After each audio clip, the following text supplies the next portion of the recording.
महाराष्ट्र माझा 24 digital news channel. महाराष्ट्रात एक मोठा निर्णय झालेला आहे.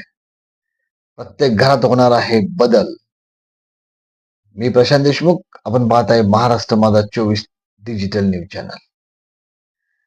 महानगरामध्ये स्मार्ट मीटर बसवण्याची MSEBची लगबग चालू झालेली आहे.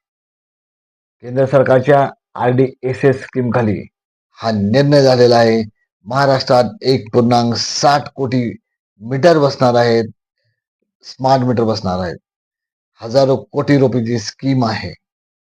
स्वतः मुख्यमंत्री देवेंद्र फडणवीस यांनी सांगितलेलं, विधानसभेत सांगितलेलं आहे की सामान्य नागरिकांच्या घरात कोणतंही स्मार्ट मीटर बसवलं जाणार नाही किंवा कोणतीही जबरदस्ती केली जाणार नाही.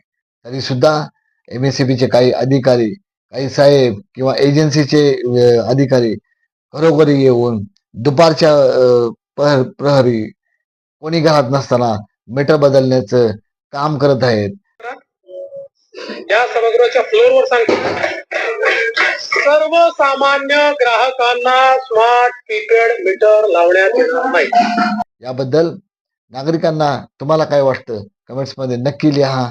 त्याचबरोबर अशा नवीन नवीन व्हिडिओसाठी महाराष्ट्र माझा 24 ला सबस्क्राईब करा. फेसबुक, इंस्टाग्राम वरती फॉलो करा.